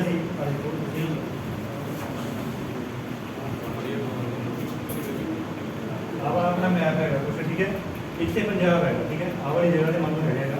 ਤਾਂ ਜਿਹੜਾ ਆਹ ਵਾਲਾ ਪਾਰਟ ਸੀਗਾ ਉਹ ਇੰਡੀਆ 'ਚ ਰਹਿ ਗਿਆ ਸੀਗਾ 32%, ਤੇ ਜਿਹੜਾ ਆਹ ਵਾਲਾ ਸੀਗਾ 61%, ਉਹ ਕਿੱਧਰ ਚਲਾ ਗਿਆ ਸੀਗਾ, ਪਾਕਿਸਤਾਨ ਵਾਲੀ ਸਾਈਡ ਚਲਾ ਗਿਆ। ਇਹਨੂੰ ਕੀ ਕਹਿੰਦੇ ਸੀਗੇ, ਵੈਸਟ ਪੰਜਾਬ ਕਹਿੰਦੇ ਸੀਗੇ, ਪੱਛਮੀ ਪੰਜਾਬ ਜਿਹਨੂੰ ਕਹਿ ਸਕਦੇ ਹਾਂ, ਜਾਂ ਲਹਿੰਦਾ ਪੰਜਾਬ, ਇਹਨੂੰ ਚੜ੍ਹਦਾ ਪੰਜਾਬ ਜਾਂ ਈਸਟ ਪੰਜਾਬ ਕਿਹਾ ਜਾਂਦਾ ਹੈ, ਈਸਟ ਪੰਜਾਬ, ਠੀਕ ਹੈ। ਤਾਂ 1947 ਦੀ ਜਿਹੜੀ ਵੰਡ ਹੋਈ ਹੈਗੀ, ਉਦੋਂ ਪੰਜਾਬ, ਕਿਉਂਕਿ ਪੰਜਾਬ ਦੀ ਵੰਡ ਹੀ ਹੋਈ ਹੈ, ਐਕਚੁਅਲੀ ਗੱਲ ਪੰਜਾਬ ਹੀ ਵੰਡਿਆ ਗਿਆ, ਬਾਕੀ ਸਟੇਟ ਤਾਂ ਨਹੀਂ ਵੰਡੀਆਂ ਗਈਆਂ, ਠੀਕ ਹੈ, ਜਾਂ ਬੰਗਾਲ ਵੰਡਿਆ ਗਿਆ ਸੀਗਾ। ਤਾਂ ਉਸ ਟਾਈਮ ਦੇ ਉੱਪਰ 32% ਏਰੀਆ ਇੰਡੀਆ ਕੋਲ ਆ ਗਿਆ, ਤੇ 68% ਜਿਹੜਾ ਏਰੀਆ ਹੈਗਾ ਉਹ ਕਿੱਧਰ ਚਲਾ ਗਿਆ, ਪਾਕਿਸਤਾਨ। ਆਹ ਵਾਲੇ ਨੂੰ ਈਸਟ ਪੰਜਾਬ ਕਹਿੰਦੇ ਸੀਗੇ, ਇਹਨੂੰ ਵੈਸਟ ਪੰਜਾਬ ਕਹਿੰਦੇ ਸੀ, ਠੀਕ ਹੈ ਜੀ। ਇਸ ਟਾਈਮ ਤੇ ਇਹ ਵੀ ਯਾਦ ਰੱਖਿਓ ਤੁਸੀਂ ਕਿ ਵੰਡ ਤੋਂ ਪਹਿਲਾਂ ਪੰਜਾਬ ਦੇ ਵਿੱਚ 29 ਜ਼ਿਲ੍ਹੇ ਹੁੰਦੇ ਸੀਗੇ। 1947 ਤੋਂ ਪਹਿਲਾਂ ਜਿਹੜਾ ਪੂਰਾ ਪੰਜਾਬ ਹੈਗਾ, ਇਹਦੇ ਵਿੱਚ 29 ਡਿਸਟ੍ਰਿਕਟ ਹੁੰਦੇ ਸੀਗੇ, ਪਰ ਆਪਾਂ ਨੂੰ ਕਿੰਨੇ ਮਿਲੇ ਹੈਗੇ ਵੰਡ ਤੋਂ ਬਾਅਦ, 13 ਜ਼ਿਲ੍ਹੇ ਮਿਲੇ, ਠੀਕ ਹੈ। ਟੋਟਲ 29 ਡਿਸਟ੍ਰਿਕਟ ਦੇ ਵਿੱਚੋਂ ਜਿਹੜੇ 13 ਜ਼ਿਲ੍ਹੇ ਹੈਗੇ ਉਹ ਪੰਜਾਬ ਕੋਲ ਆਏ, ਜਿਹੜਾ ਇੰਡੀਆ ਵਾਲਾ ਪੰਜਾਬ ਹੈ, ਜਿਹੜੇ ਬਾਕੀ ਬਚ ਗਏ ਉਹ ਪਾਕਿਸਤਾਨ ਵਾਲੇ ਪੰਜਾਬ ਵਾਲੇ ਚਲੇ, ਠੀਕ ਹੈ। ਇਹ ਜ਼ਿਲ੍ਹੇ ਵੀ ਜਿਹੜੇ ਹੈਗੇ ਸੀ 5 ਡਿਵੀਜ਼ਨਾਂ ਦੇ ਵਿੱਚ ਵੰਡੇ ਹੋਏ ਸੀਗੇ। 5 ਡਿਵੀਜ਼ਨਾਂ 'ਚੋਂ ਆਪਣੇ ਕੋਲੇ 2 ਡਿਵੀਜ਼ਨਾਂ ਹੀ ਆਈਆਂ ਨੇ। 5 ਡਿਵੀਜ਼ਨਾਂ ਕਿਹੜੀਆਂ ਸੀਗੀਆਂ, ਲਾਹੌਰ, ਮੁਲਤਾਨ, ਰਾਵਲਪਿੰਡੀ, ਜਲੰਧਰ, और 2 भरे हुए। चौथे नंबर पे अपने को हैगा सीगा जलंधर, पंजवें ते हैगा सीगा अंबाला। मतलब कि ਜਿਹੜੇ ਆਹ ਟੋਟਲ 29 ਡਿਸਟ੍ਰਿਕਟ ਹੈਗੇ ਸੀਗੇ 1947 ਦੀ ਵੰਡ ਤੋਂ ਪਹਿਲਾਂ, ਉਹਦੇ ਵਿੱਚ 5 ਡਿਵੀਜ਼ਨਾਂ ਸੀਗੀਆਂ। ਡਿਵੀਜ਼ਨਾਂ ਤਾਂ ਸਮਝਦੇ ਹੋ ਨਾ, ਪਹਿਲਾਂ ਜੋ ਵੀ ਏਰੀਆ ਹੁੰਦਾ ਡਿਵੀਜ਼ਨਾਂ ਦੇ ਵਿੱਚ ਵੰਡਿਆ ਹੁੰਦਾ ਹੈ, ਫਿਰ ਉਸ ਤੋਂ ਬਾਅਦ ਜ਼ਿਲ੍ਹੇ ਹੁੰਦੇ ਨੇ। ਡਿਵੀਜ਼ਨ ਦਾ ਜਿਹੜਾ ਮੁਖੀਆ ਹੁੰਦਾ ਹੈਗਾ ਉਹ ਕਮਿਸ਼ਨਰ ਹੁੰਦਾ ਹੈਗਾ, ਜ਼ਿਲ੍ਹਿਆਂ ਦੇ ਵਿੱਚ ਡਿਪਟੀ ਕਮਿਸ਼ਨਰ ਹੁੰਦੇ ਨੇ, ਡੀਸੀ ਹੁੰਦੇ ਨੇ।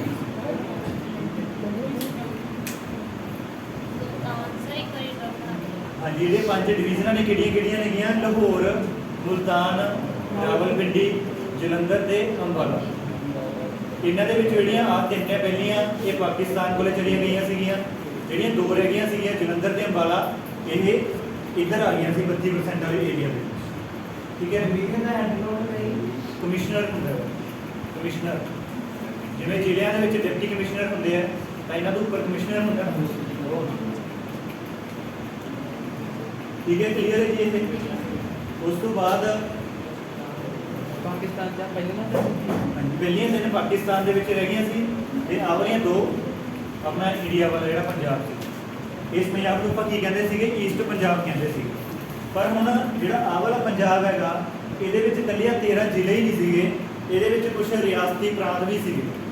ਰਿਆਸਤੀ ਪ੍ਰਾਂਤ ਕਿਵੇਂ ਰਹਿ ਗਏ ਸੀ, ਦੇਖੋ ਇੰਡੀਆ ਜਿਹੜਾ ਹੈਗਾ ਸੀ ਪਹਿਲਾਂ, ਅੰਗਰੇਜ਼ਾਂ ਨੇ ਹੌਲੀ ਹੌਲੀ ਸਾਰੇ ਇੰਡੀਆ ਤੇ ਆਪਣਾ ਕਬਜ਼ਾ ਕਰਨਾ ਸ਼ੁਰੂ ਕਰਤਾ ਸੀਗਾ ਨਾ। ਆਪਾਂ ਨੂੰ ਪਤਾ ਹੈਗਾ ਕਿ ਪਲਾਸੀ ਦੀ ਲੜਾਈ ਵਿੱਚ ਉਹਨਾਂ ਨੇ ਬੰਗਾਲ ਜਿੱਤਿਆ, ਫਿਰ ਇਲਾਹਾਬਾਦ ਦੀ ਬੈਟਲ ਹੋਈ ਹੈ, ਫਿਰ ਮਰਾਠਿਆਂ ਨਾਲ ਬੈਟਲ ਹੋਈ ਹੈ ਨਾ, ਉੱਧਰੋਂ ਮੈਸੂਰ ਦੇ ਰਾਜਿਆਂ ਦੇ ਨਾਲ ਬੈਟਲ ਹੋਈ। ਤਾਂ ਹੌਲੀ ਹੌਲੀ ਕਰਦੇ ਉਹਨਾਂ ਨੇ ਸਾਰਾ ਕੁਝ ਜਿਹੜਾ ਹੈਗਾ ਇੰਡੀਆ ਦੇ ਕਬਜ਼ੇ ਦੇ ਵਿੱਚ ਲੈਣਾ ਸ਼ੁਰੂ ਕਰਤਾ ਸੀਗਾ। ਤੇ ਐਂਡ ਤੇ ਜਿਹੜਾ ਪੰਜਾਬ ਹੈਗਾ ਨਾ, ਉਹਨੂੰ ਵੀ ਆਪਣੇ ਕਬਜ਼ੇ 'ਚ ਲੈ ਲਿਆ ਸੀਗਾ। ਸੈਕਿੰਡ ਜਿਹੜੀ ਐਂਗਲੋ ਸਿੱਖ ਵਾਰ ਹੋਈ ਹੈਗੀ, ਉਸ ਤੋਂ ਬਾਅਦ ਕੀ ਸੀਗਾ, 1857 ਦੇ ਵਿੱਚ ਵਿਦਰੋਹ ਹੋ ਗਿਆ। 1857 ਦੀ ਕ੍ਰਾਂਤੀ ਆਪਾਂ ਪੜਾਂਗੇ, ਵਿਦਰੋਹ ਹੋ ਗਿਆ। ਉਸ ਟਾਈਮ ਦੇ ਉੱਪਰ ਕੀ ਹੋਇਆ, ਜਿਹੜੇ ਅੰਗਰੇਜ਼ ਸੀਗੇ ਨਾ, ਬ੍ਰਿਟਿਸ਼ਰ ਸੀਗੇ, ਉਹਨਾਂ ਨੂੰ ਪਤਾ ਲੱਗ ਗਿਆ ਕਿ ਹੁਣ ਆਪਾਂ ਜ਼ਿਆਦਾ ਜਿਹੜਾ ਹੈਗਾ ਧੱਕਾ ਨਹੀਂ ਕਰ ਸਕਦੇ ਪੰਜਾਬ ਦੇ ਲੋਕਾਂ ਦੇ ਨਾਲ, ਉਹਨੂੰ ਥੋੜ੍ਹੇ ਅਵੇਅਰ ਹੋ ਚੁੱਕੇ ਹੈ। ਤਾਂ ਉਸ ਤੋਂ ਬਾਅਦ ਉਹਨਾਂ ਨੇ ਜਿਹੜੀ ਈਸਟ ਇੰਡੀਆ ਕੰਪਨੀ ਸੀਗੀ ਉਹਨੂੰ ਖਤਮ ਕਰਤਾ ਸੀਗਾ, ਤੇ ਉੱਥੇ ਜਿਹੜੀ ਕੁਈਨ ਦੀ ਪ੍ਰੋਕਲੇਮੇਸ਼ਨ ਸੀਗੀ, ਮਤਲਬ ਕਿ ਉਹਨਾਂ ਨੇ ਐਲਾਨ ਕੀਤਾ ਸੀਗਾ ਕਿ ਇਸ ਤੋਂ ਬਾਅਦ ਅਸੀਂ ਇੰਡੀਆ ਦੇ ਕਿਸੇ ਵੀ ਪ੍ਰਾਂਤ ਨੂੰ ਆਪਦੇ ਵਿੱਚ ਸ਼ਾਮਲ ਨਹੀਂ ਕਰਾਂਗੇ, ਜਿੰਨੇ ਸ਼ਾਮਲ ਕਰ ਲਏ ਠੀਕ ਹੈ, ਇਸ ਤੋਂ ਬਾਅਦ ਨਹੀਂ ਕਰਾਂਗੇ। ਤਾਂ ਉਸ ਟਾਈਮ ਤੇ ਜਿਹੜੇ ਬਚ ਗਏ ਸੀਗੇ ਉਹ ਕੀ ਬਚ ਗਏ ਸੀ, ਰਿਆਸਤੀ ਪ੍ਰਾਂਤ ਬਚ ਗਏ ਸੀ। ਤਾਂ ਉਸ ਟਾਈਮ ਤੇ ਪੰਜਾਬ ਦੇ ਵਿੱਚ 8 ਜਿਹੜੇ ਹੈਗੇ ਅਜਿਹੇ ਰਿਆਸਤੀ ਪ੍ਰਾਂਤ ਸੀਗੇ, ਜਿਨ੍ਹਾਂ ਨੂੰ ਉੱਥੋਂ ਦੇ ਰਾਜੇ ਜਿਹੜੇ ਹੈਗੇ ਮਹਾਰਾਜੇ ਰਨ ਕਰਦੇ ਸੀ। ਉੱਥੋਂ ਦੇ ਮਹਾਰਾਜੇ ਉੱਥੋਂ ਦੀ ਸਰਕਾਰ ਚਲਾਉਂਦੇ ਸੀਗੇ, ਜਿਵੇਂ ਪਟਿਆਲਾ ਹੈਗਾ, ਨਾਭਾ, ਜੀਂਦ ਨਾ, ਅੱਗੇ ਆਪਾਂ ਪੜਾਂਗੇ। ਤਾਂ ਮਤਲਬ ਕਿ ਜਿਹੜੇ ਬ੍ਰਿਟਿਸ਼ ਇੰਡੀਆ ਦਾ ਪਾਰਟ ਨਹੀਂ ਸੀਗਾ, ਜਿਹੜਾ ਏਰੀਆ ਬ੍ਰਿਟਿਸ਼ ਇੰਡੀਆ ਦਾ ਪਾਰਟ ਨਹੀਂ ਸੀਗਾ, ਤੇ ਜਿਨ੍ਹਾਂ ਨੂੰ ਉੱਥੋਂ ਦੇ ਮਹਾਰਾਜੇ ਹੀ ਚਲਾਉਂਦੇ ਸੀਗੇ, ਉਹਨਾਂ ਨੂੰ ਆਪਾਂ ਕੀ ਕਹਿੰਦੇ ਸੀ, ਪ੍ਰਿੰਸਲੀ ਸਟੇਟ ਜਾਂ ਰਿਆਸਤੀ ਪ੍ਰਾਂਤ ਕਹਿੰਦੇ ਸੀ। ਇੱਥੇ ਲਿਖ ਲਓ, ਇਹ ਲਿਖਣਾ ਪ੍ਰਿੰਸਲੀ ਸਟੇਟ ਜਿਹਨੂੰ ਆਪਾਂ ਰਿਆਸਤੀ ਪ੍ਰਾਂਤ ਵੀ ਕਹਿ ਸਕਦੇ ਹਾਂ।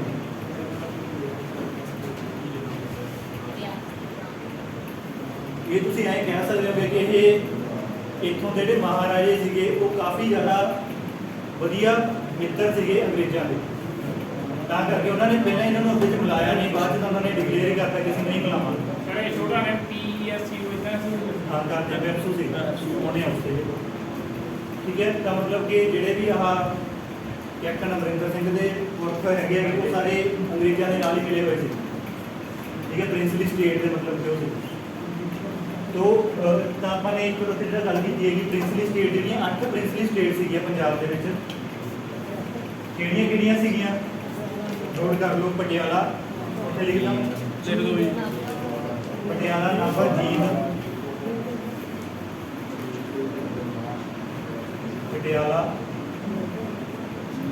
ਨਾਭਾ, ਜੀਂਦ, ਫਰੀਦਕੋਟ, ਕਪੂਰਥਲਾ, ਮਲੇਰਕੋਟਲਾ, ਨਾਲਾਗੜ੍ਹ ਤੇ ਕਲਸੀ। ਨਾਲਾਗੜ੍ਹ ਤੇ ਕਲਸੀ ਇਹ 8 ਪ੍ਰਿੰਸਲੀ ਸਟੇਟ ਸੀਗੀਆਂ ਜਿਨ੍ਹਾਂ ਨੇ ਮਤਲਬ ਕਿ ਜਿਹੜੇ ਸਰਕਾਰ ਤੋਂ ਅਲੱਗ ਚੱਲਦੇ ਸੀ, ਮਤਲਬ ਕਿ ਜਿਨ੍ਹਾਂ ਦੇ ਆਪਦਾ ਰਾਜ ਸੀਗਾ, ਮਹਾਰਾਜਿਆਂ ਦਾ ਰਾਜ ਸੀਗਾ।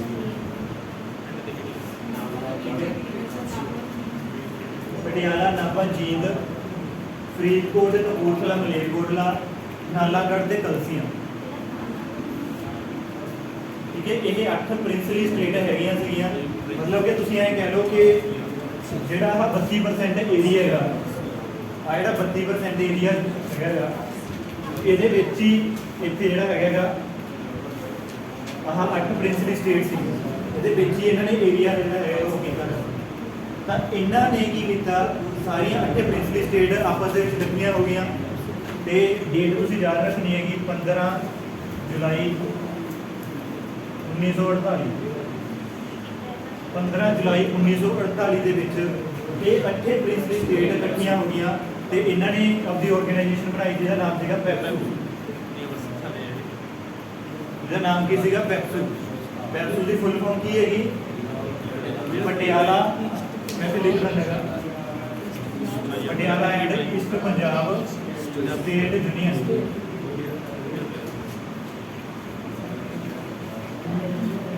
Patiala and East Punjab States Union. Patiala and East Punjab States Union 15 ਜੁਲਾਈ 1948 ਦੇ ਵਿੱਚ ਪੈਪਸੂ ਬਣ ਗਿਆ ਸੀਗਾ। ਪੈਪਸੂ ਦੀ ਰਾਜਧਾਨੀ ਕੀ ਸੀਗੀ? ਪਟਿਆਲਾ। ਤਾਂ ਹੁਣ ਆ ਜਿਹੜਾ ਏਰੀਆ ਹੈਗਾ ਵਿੱਚ ਪੰਜਾਬ ਦੇ, ਆ ਪੈਪਸੂ ਹੈਗਾ, ਜਿਹੜਾ ਬਾਕੀ ਹੈਗਾ ਈਸਟ ਪੰਜਾਬ ਹੈਗਾ, ਠੀਕ ਹੈ। ਜਿਹੜਾ ਇੰਡੀਆ ਵਾਲਾ ਪਾਰਟ ਹੈਗਾ ਇਹਦੇ ਵਿੱਚ ਹੀ ਪੈਪਸੂ ਹੈਗਾ, ਵਿੱਚ ਹੀ ਈਸਟ ਪੰਜਾਬ। ਤੇ ਪੈਪਸੂ ਨੇ ਕੀ ਕੀਤਾ, ਜਿਹੜੇ ਇਹ ਸਾਰੇ ਹੈਗੇ ਸੀ ਇਹਨਾਂ ਨੇ ਆਪਣੀ ਸਰਕਾਰ ਬਣਾ ਲਈ। ਉਹ ਕਦੋਂ ਬਣਾਈ? 20 ਅਗਸਤ 1948। ਇਹਨਾਂ ਨੇ ਮਿਲ ਕੇ ਆਪਣੀ ਸਰਕਾਰ ਬਣਾ ਲਈ, ਆਪਦਾ CM ਬਣਾ ਲਿਆ ਤੇ ਆਪਦਾ ਇੱਕ ਗਵਰਨਰ ਬਣਾ ਲਿਆ। ਤਾਂ ਤੁਹਾਨੂੰ ਪੇਪਰ 'ਚ ਇਹ ਚੀਜ਼ ਪੁੱਛੀ ਜਾ ਸਕਦੀ ਹੈ ਕਿ ਪੈਪਸੂ ਦਾ ਪਹਿਲਾ ਮੁੱਖ ਮੰਤਰੀ CM ਕੌਣ ਸੀਗਾ? ਤਾਂ ਉੱਥੇ ਤੁਹਾਡੇ ਕੋਲ ਆਨਸਰ ਆ ਜਾਏਗਾ ਗਿਆਨ ਸਿੰਘ ਰਾੜੇਵਾਲਾ। ਗਿਆਨ Singh Rarewala first CM of PEPSU. First CM of PEPSU. Sir 1947 ਚ ਤਾਂ ਦੇਸ਼ ਆਜ਼ਾਦ ਵੀ ਹੋ ਗਿਆ ਸੀਗਾ। ਤੇਰੀ 48 48 ਦੀ ਕਿਹਾ ਹੈ 47 ਚ ਆਜ਼ਾਦ ਆਗੇ ਹੋ ਆਗੀ ਗਿਆ ਸੀ ਇਹਦੀ ਛੱਪੜ ਤੋਂ ਹੋਇਆ ਨਹੀਂ ਇਕੱਠੇ ਹੋ ਕੇ। ਹਾਂ 47 ਚ ਆਜ਼ਾਦ ਹੋ ਗਿਆ ਸੀ। ਪਰ ਜਿਹੜੇ ਇਹ ਸੀਗੇ, ਹੁਣ ਦੇਖੋ ਨਾ, ਪੂਰਾ ਇੰਡੀਆ ਜਿਹੜਾ ਹੈਗਾ ਉਹ ਕਿਹਦੇ ਅੰਡਰ ਆ ਗਿਆ ਸੀਗਾ? ਜਿਹੜੇ ਇੰਡੀਆ ਦੇ ਵਿੱਚ ਮੇਨ ਲੋਕ ਸੀਗੇ, ਇੰਡੀਅਨ ਨੈਸ਼ਨਲ ਕਾਂਗਰਸ ਸੀਗੀ ਕਾਫੀ ਥਾਵਾਂ ਤੇ, ਹੈ। ਪਰ ਕੁਝ ਜਿਹੜੇ ਰਾਜੇ ਸੀ ਉਹ ਕਹਿੰਦੇ ਅਸੀਂ ਤਾਂ ਤੁਹਾਡੇ ਨਾਲ ਰਲਣੇ ਨਹੀਂ, ਅਸੀਂ ਤਾਂ ਆਪਦੇ ਹਿਸਾਬ ਨਾਲ ਚਲਾਵਾਂਗੇ, ਠੀਕ ਹੈ। ਤੇ ਬਾਅਦ ਵਿੱਚ ਫਿਰ ਉਹਨਾਂ ਨੇ ਉਹ ਕੀਤਾ ਸੈਕਿੰਡ ਨਾਲ, ਠੀਕ ਹੈ ਜੀ। ਫਸਟ CM ਆਫ ਪੈਪਸੂ ਗਿਆਨ ਸਿੰਘ ਰਾੜੇਵਾਲਾ ਤੇ ਇਹਨਾਂ ਦਾ ਗਵਰਨਰ ਸੀਗਾ ਜਿਹਨੂੰ ਰਾਜ ਪ੍ਰਮੁੱਖ ਕਿਹਾ ਜਾਂਦਾ ਸੀਗਾ ਉਸ ਟਾਈਮ ਤੇ। ਰਾਜ ਪ੍ਰਮੁੱਖ ਮਤਲਬ ਕਿ ਗਵਰਨਰ ਤੁਸੀਂ ਬ੍ਰੈਕਟ 'ਚ ਲਿਖ ਸਕਦੇ ਹੋਗੇ। ਪੈਪਸੂ ਦਾ ਜਿਹੜਾ ਰਾਜ ਪ੍ਰਮੁੱਖ ਸੀਗਾ ਉਹ ਕੌਣ ਸੀਗਾ? Maharaja Yadavindra Singh. Ready? Sir English ਕੀ ਕਹਿੰਦੇ ਆ? जी ਰਾਜ राज प्रमुख बस राज प्रमुख ही हो पंजाबी इंग्लिश च दोनों च राज प्रमुख कहा जाता है ਜਿਹੜਾ ਗਵਰਨਰ ਹੁੰਦਾ ਉਹਦੇ ਬਰਾਬਰ ਮਤਲਬ ਇਹਨਾਂ ਨੇ ਨਾਮ ਆਪਣਾ ਰੱਖ ਲਿਆ ਸੀ ਪਰ ਹੈ ਇਹ ਗਵਰਨਰ ਹੀ ਸੀ ਜਿਹੜੇ ਕੰਮ ਗਵਰਨਰ ਦੇ ਹੁੰਦੇ ਆ ਉਹੀ ਕੰਮ ਇਹਦੇ ਸੀ ਇਹ ਜਿਹੜੇ ਕੈਪਟਨ ਅਮਰਿੰਦਰ ਸਿੰਘ ਉਹਦੇ ਫਾਦਰ ਹੈਗੇ ਮਹਾਰਾਜਾ ਜਸਵਿੰਦਰ ਸਿੰਘ ਠੀਕ ਹੈ ਤਾਂ ਪੈਪਸੂ ਦਾ ਪਹਿਲਾ ਸੀਐਮ ਗਿਆਨ ਸਿੰਘ ਰਾੜੇਵਾਲਾ ਤੇ ਪਹਿਲਾ ਰਾਜ ਪ੍ਰਮੁੱਖ ਕੌਣ ਸੀਗਾ ਜਸਵਿੰਦਰ ਸਿੰਘ ਦੂਜਾ ਰਾਜ ਪ੍ਰਮੁੱਖ ਕੌਣ ਸੀਗਾ ਇਹਨਾਂ ਦਾ ਇੱਕ ਬ੍ਰਦਰ ਸੀਗਾ ਜਗਤਜੀਤ ਸਿੰਘ ਸੀ ਪਰ ਦੂਜਾ ਪੁੱਛਦੇ ਨਹੀਂ ਹੈ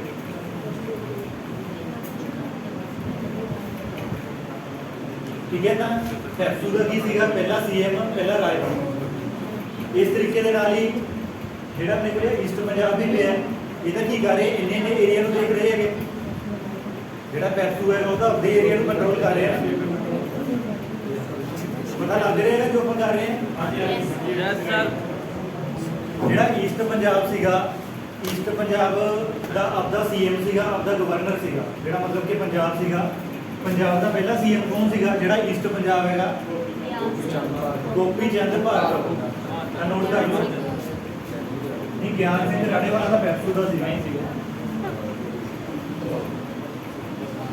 ਇਹਦੇ ਵਿੱਚ ਕਨਫਿਊਜ਼ ਨਹੀਂ ਹੋਣਾ ਪੇਪਰ ਦੇ ਵਿੱਚ ਆਪਾਂ ਨੇ ਦੇਖਣਾ ਹੈਗਾ ਕੀ ਪੁੱਛਿਆ ਗਿਆ ਹੈਗਾ ਜੋ ਪੈਪਸੂ ਦਾ ਪੁੱਛਣਗੇ ਤਾਂ ਉਹਦੇ ਅਕੋਰਡਿੰਗ ਦੱਸਣਾ ਹੈਗਾ ਜੇ ਉਹ ਪੰਜਾਬ ਦਾ ਪੁੱਛਣਗੇ ਤਾਂ ਉਹਦੇ ਅਕੋਰਡਿੰਗ ਦੱਸਣਾ ਤਾਂ ਪੰਜਾਬ ਦਾ ਪਹਿਲਾ ਸੀਐਮ ਕੌਣ ਸੀਗਾ ਗੋਪੀ ਚੰਦ ਭਾਰਗਵ ਗੋਪੀ ਚੰਦ ਭਾਰਗਵ ਜੇ ਉਹ ਪੁੱਛਣਗੇ ਫਸਟ ਗਵਰਨਰ ਕੌਣ ਸੀਗਾ फिर क्या होगा पंजाबी च पहला सीएम गोपी चंद भार्गव पहला गवर्नर कौन सीगा चंदू लाल त्रिवेदी चंदू लाल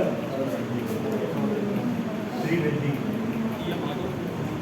ये सारे पॉइंट एग्जाम ओरिएंटेड पॉइंट है ਤੁਸੀਂ ਅਗਰ ਪ੍ਰੀਵੀਅਸ ਈਅਰ ਪੇਪਰ ਦੇਖੋਗੇ ਕੋਈ ਵੀ ਪੰਜਾਬ ਦੇ ਤਾਂ ਤੁਹਾਨੂੰ ਲਗਭਗ ਇਹਦੇ ਵਿੱਚੋਂ ਕਾਫੀ ਕੁਐਸਚਨ ਦੇਖਣ ਨੂੰ ਮਿਲਣਗੇ ਠੀਕ ਹੈ ਨਾ ਜੋ ਵੀ ਆਪਾਂ ਲਿਖ ਰਹੇ ਹਾਂ ਕੋਈ ਵੀ ਅਨਨੈਸੈਸਰੀ ਪੁਆਇੰਟ ਨਹੀਂ ਹੈਗਾ ਤਾਂ ਸਾਰੇ ਨੋਟ ਕਰੀ ਚੱਲਿਓ ਸਾਰੇ ਹੀ ਪੁਆਇੰਟ ਪੇਪਰ ਦੇ ਲਈ ਇੰਪੋਰਟੈਂਟ ਹੈ ਤਾਂ ਪਹਿਲਾ ਸੀਐਮ ਗੋਪੀ ਚੰਦ ਭਾਰਗਵ ਪਹਿਲਾ ਗਵਰਨਰ ਚੰਦੂ ਲਾਲ ਤ੍ਰਿਵੇਦੀ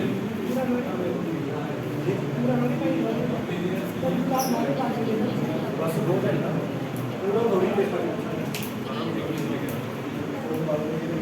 तो हिंद में ना नहीं है वो नहीं नहीं नहीं बिचो थोड़ी नाम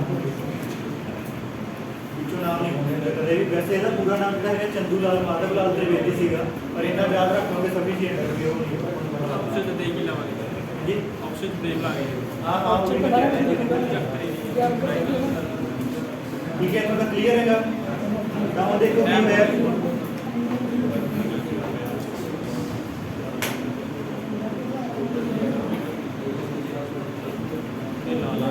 ਹੁਣ ਦੇ ਆਪਾਂ ਕੀ ਗੱਲ ਕਰ ਰਹੇ ਹਾਂਗੇ ਕਿ ਇੱਕ ਈਸਟ ਪੰਜਾਬ ਹੈ ਇੱਕ ਪੈਪਸੂ ਹੈਗਾ ਈਸਟ ਪੰਜਾਬ ਦਾ ਆਪਦਾ ਸੀਐਮ ਆਪਦਾ ਗਵਰਨਰ ਪੈਪਸੂ ਦਾ ਆਪਦਾ ਸੀਐਮ ਆਪਦਾ ਗਵਰਨਰ ਲੋਕਾਂ ਨੂੰ ਪਤਾ ਹੀ ਨਹੀਂ ਲੱਗ ਰਿਹਾ ਹੋਈ ਕੀ ਜਾਂਦਾ ਹੈ ਕਿਹਨੂੰ ਮਿਲੀ ਹੈ ਜੇ ਕੋਈ ਪ੍ਰੋਬਲਮ ਹੈ ਤਾਂ ਉਸ ਤੋਂ ਬਾਅਦ ਜਿਹੜੀ ਪਹਿਲੀ ਐਮਰਜੈਂਸੀ ਹੈ ਤਾਂ ਹੀ ਲੱਗੀ ਸੀਗੀ ਪੰਜਾਬ ਦੇ ਵਿੱਚ ਉਹ ਵੀ ਨੋਟ ਕਰ ਲਓ 20 ਜੂਨ 1951 ਦੇ ਵਿੱਚ ਪਹਿਲੀ ਵਾਰੀ ਪੰਜਾਬ ਦੇ ਵਿੱਚ ਪ੍ਰੈਜ਼ੀਡੈਂਟ ਰੂਲ ਲੱਗਿਆ ਕਿਉਂ ਲੱਗਿਆ ਦੋ ਸੀਐਮ ਹੈ ਦੋ ਗਵਰਨਰ ਹੈ ਪਤਾ ਨਹੀਂ ਲੱਗ ਰਿਹਾ ਕਿਹਦੀ ਚੱਲ ਰਹੀ ਹੈ ਕਿਹਦੀ ਨਹੀਂ ਚੱਲ ਰਹੀ ਉਹ ਪੁੱਜੇ ਪਏ ਹੈਗੇ ਤਾਂ ਕੀ ਲੱਗਿਆ ਸੀ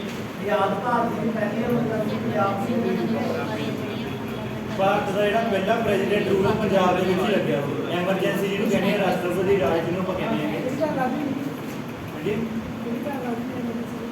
356 ਤਿੰਨ ਆਰਟੀਕਲ ਹੁੰਦੇ ਹੈਗੇ 352 50 ਦੇ ਸਭ ਜਿਹੜਾ ਆਹ ਹੈਗਾ ਇਹ ਕਿਹੜਾ ਹੁੰਦਾ ਹੈਗਾ ਪ੍ਰੈਜ਼ੀਡੈਂਟ ਰੂਲ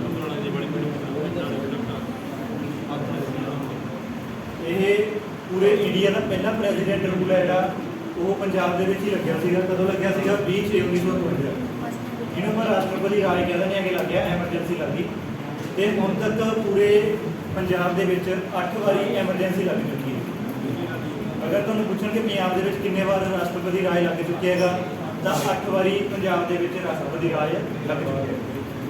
ਤੇ ਉਹਨਾਂ ਦੇ ਵਿੱਚ ਜਿਹੜਾ ਸਭ ਤੋਂ ਵੱਧ ਟਾਈਮ ਲੱਗਿਆ ਸੀਗਾ ਉਹ ਹੈਗਾ ਸੀ 1987 ਤੋਂ ਲੈ ਕੇ 1992 ਤੱਕ। 1987 ਤੋਂ 92 ਤੱਕ ਦਾ ਜਿਹੜਾ ਹੈਗਾ ਉਹ ਸਭ ਤੋਂ ਵੱਡਾ ਪ੍ਰੈਜ਼ੀਡੈਂਟ ਰੂਲ ਸੀਗਾ।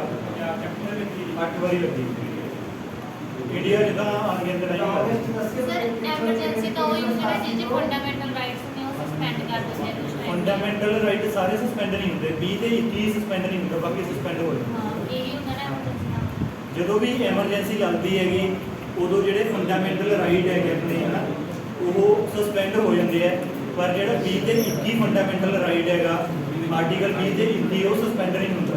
ਉਹ ਹੁੰਦਾ ਕੀ ਫੰਡਾਮੈਂਟਲ ਰਾਈਟ ਹੁੰਦੇ ਆ ਆਰਟੀਕਲ 20 ਤੇ 21 ਉਹ ਮਤਲਬ ਕਿ ਲਿਬਰਟੀ ਹੁੰਦੀ ਹੈ, ਉਹਨੂੰ ਲਾਈਫ ਦੀ ਲਿਬਰਟੀ ਹੁੰਦੀ ਹੈ, ਤੁਸੀਂ ਕਿਤੇ ਵੀ ਉਹ ਕਰ ਸਕਦੇ ਹੋ ਕਿ ਤੁਹਾਨੂੰ ਬੰਦਿਸ਼ ਵਗੈਰਾ ਨਹੀਂ ਬਣਾ ਸਕਦੇ ਇਹ ਚੀਜ਼ਾਂ। ਬਾਕੀ ਜਿਹੜੇ ਆਰਟੀਕਲ ਹੈਗੇ ਉਹ ਡਿਪੈਂਡ ਕਰਦਾ ਹੈਗਾ ਕਿ ਪ੍ਰੈਜ਼ੀਡੈਂਟ ਅਲੱਗ ਤੋਂ ਨੋਟਿਸ ਦੇ ਕੇ ਹੈ ਨਾ ਅਲੱਗ ਤੋਂ ਆਰਡੀਨੈਂਸ ਜਾਰੀ ਕਰਕੇ ਸਸਪੈਂਡ ਕਰ ਵੀ ਸਕਦਾ ਹੈਗਾ, ਨਹੀਂ ਵੀ ਕਰ ਸਕਦਾ ਹੁੰਦਾ, ਪਰ 20 ਤੇ 21 ਕਦੇ ਵੀ ਸਸਪੈਂਡ ਨਹੀਂ ਹੁੰਦੇ। ਤੇ ਜਿਹੜੇ ਫੰਡਾਮੈਂਟਲ ਰਾਈਟ ਹੈਗੇ ਫੰਡਾਮੈਂਟਲ ਰਾਈਟ ਦੀ ਅਗਰ ਤੁਹਾਡੀ ਵਾਇਓਲੇਸ਼ਨ ਹੁੰਦੀ ਹੈ, ਉਲੰਘਣਾ ਹੁੰਦੀ ਹੈਗੀ ਤਾਂ ਤੁਸੀਂ ਸਿੱਧਾ ਸੁਪਰੀਮ ਕੋਰਟ ਦੇ ਵਿੱਚ ਜਾ ਸਕਦੇ ਹੋਗੇ ਜਾਂ ਹਾਈ ਕੋਰਟ ਦੇ ਵਿੱਚ ਜਾ ਸਕਦੇ ਹੋ। ਭੀਮ ਰਾਓ ਅੰਬੇਦਕਰ ਨੇ ਜਿਹੜਾ ਆਰਟੀਕਲ ਨੰਬਰ 32 ਹੈਗਾ ਉਹਨੂੰ ਕਿਹਾ ਹੈਗਾ ਸੋਲ ਆਫ ਕਨਸਟੀਟਿਊਸ਼ਨ, ਮਤਲਬ ਕਿ ਰਾਈਟ ਟੂ ਕਨਸਟੀਟਿਊਸ਼ਨਲ ਰੈਮੇਡੀ ਜਿਹੜਾ ਹੈਗਾ ਮਤਲਬ ਕਿ ਤੁਸੀਂ ਸਿੱਧਾ ਅਗਰ ਤੁਹਾਡੇ ਫੰਡਾਮੈਂਟਲ ਰਾਈਟ ਦੀ ਉਲੰਘਣਾ ਹੁੰਦੀ ਹੈਗੀ ਤਾਂ ਡਾਇਰੈਕਟ ਸੁਪਰੀਮ ਕੋਰਟ ਜਾ ਸਕਦੇ ਹੋਗੇ, ਅਦਰਵਾਈਜ਼ ਇਹ ਸੁਪਰੀਮ ਕੋਰਟ ਦੇ ਵਿੱਚ ਤੁਸੀਂ ਸਿੱਧਾ ਨਹੀਂ ਜਾ ਸਕਦੇ। 1987 ਚ ਕਿਉਂ ਲੱਗੀ ਸੀ ਐਮਰਜੈਂਸੀ? 87 ਚ ਲੱਗੀ ਸੀ ਐਮਰਜੈਂਸੀ ਜਿਹੜੀ ਸਭ ਤੋਂ ਲੰਬੀ ਲੱਗੀ ਸੀ। 1987 ਦੇ ਵਿੱਚ ਉਦੋਂ ਰਾਜੀਵ ਗਾਂਧੀ ਦੇ ਟਾਈਮ ਦੇ ਉੱਪਰ ਲੱਗੀ ਸੀ। ਉਦੋਂ ਕੀ ਹੋਇਆ ਸੀ? ਉਦੋਂ ਹੈਗੇ ਸੀ ਕੁਝ ਰੀਜ਼ਨ, ਪੋਲੀਟੀਕਲ ਰੀਜ਼ਨ ਹੀ ਸੀ। ਰਾਜੀਵ ਗਾਂਧੀ ਲੋਂਗੋਵਾਲ ਕੋਡ ਹੋਇਆ ਸੀਗਾ ਇੱਕ ਤਾਂ ਜਦੋਂ ਹੀ ਇੰਦਰਾ ਗਾਂਧੀ ਨੂੰ ਮਾਰਿਆ ਸੀ ਨਾ ਜੀ ਉਦੋਂ ਉਹ ਪਹਿਲਾਂ ਲੱਗੀ 84 ਚ ਲੱਗੀ 87 ਚ ਰਾਜੀਵ ਗਾਂਧੀ ਲੋਂਗੋਵਾਲ ਕੋਡ ਹੋਇਆ ਸੀਗਾ, ਉਹਦਾ ਕੁਝ ਪੋਲੀਟੀਕਲ ਹੋ ਸੀਗੀ। ਠੀਕ ਹੈ, ਤਾਂ ਇਹ ਪੁਆਇੰਟ ਯਾਦ ਰੱਖਣੇ ਆ ਜਿਹੜੇ ਆਪਾਂ ਇੱਥੇ ਗੱਲ ਕੀਤੀ ਹੈਗੀ ਕਿ 3 ਆਰਟੀਕਲ ਹੁੰਦੇ ਹੈਗੇ 352, 56 ਤੇ 60। ਜਿਹੜਾ 352 ਨੰਬਰ ਆਰਟੀਕਲ ਹੈ ਇਹਦਾ ਮਤਲਬ ਹੈਗਾ ਨੈਸ਼ਨਲ ਐਮਰਜੈਂਸੀ। ਜਿਹੜਾ 356 ਨੰਬਰ ਆਰਟੀਕਲ ਹੈ ਇਹ ਹੈਗਾ ਪ੍ਰੈਜ਼ੀਡੈਂਟ ਰੂਲ, ਤੇ ਜਿਹੜਾ 360 ਨੰਬਰ ਆਰਟੀਕਲ ਹੈ ਇਹ ਹੁੰਦਾ ਫਾਈਨੈਂਸ਼ੀਅਲ ਐਮਰਜੈਂਸੀ। 3 ਤਰ੍ਹਾਂ ਦੀ ਐਮਰਜੈਂਸੀ ਹੈ ਜਿਹੜੀ ਉਹ ਲੱਗ ਸਕਦੀ ਹੁੰਦੀ ਹੈ। ਜਿਹੜੀ 356 ਦੇ ਅੰਡਰ ਲੱਗੀ ਹੈ ਪੰਜਾਬ ਦੇ ਵਿੱਚ 8 ਵਾਰੀ ਲੱਗੀ ਹੈ, ਇੰਡੀਆ ਦੇ ਵਿੱਚ ਤਾਂ ਅੰਗੇਤ ਟਾਈਮ ਹੀ ਲੱਗੀ ਹੋ ਗਈ ਹੈ। ਨੌਮਰੀ ਲੱਗੀ ਹੈ 8 ਵਾਰੀ ਇੰਡੀਆ 'ਚ ਸਭ ਤੋਂ ਵੱਧ ਵਾਰੀ ਸਭ ਤੋਂ ਵੱਧ ਦਿੱਲੀ 'ਚ ਲੱਗੀ ਹੈ। 9 ਵਾਰੀ ਲੱਗੀ ਹਾਂ, ਸਭ ਤੋਂ ਵੱਧ ਜਿਹੜੀ ਉੱਪਰ ਵਾਲੀ ਤਾਂ ਇੰਡੀਆ 'ਚ ਲੱਗਦੀ ਹੁੰਦੀ ਹੈ ਨਾ, ਪੰਜਾਬ 'ਚ ਨਹੀਂ ਲੱਗੀ। 3 ਵਾਰੀ ਲੱਗੀ, 3 ਵਾਰੀ। ਨਾਮ ਕੀ ਸੀ ਉਹਦੇ ਨਾਮ ਕੀ ਨੈਸ਼ਨਲ ਹੈ? ਐਮਰਜੈਂਸੀ ਜਿਹੜਾ 352 ਨੰਬਰ ਆਰਟੀਕਲ ਹੈਗਾ 352 ਨੰਬਰ ਦਾ ਮੀਨਿੰਗ ਕੀ ਹੈਗਾ ਨੈਸ਼ਨਲ ਐਮਰਜੈਂਸੀ। ਇਹ ਹੁਣ ਤੱਕ 3 ਵਾਰ ਲੱਗ ਚੁੱਕੀ ਹੈ। ਨੈਸ਼ਨਲ ਐਮਰਜੈਂਸੀ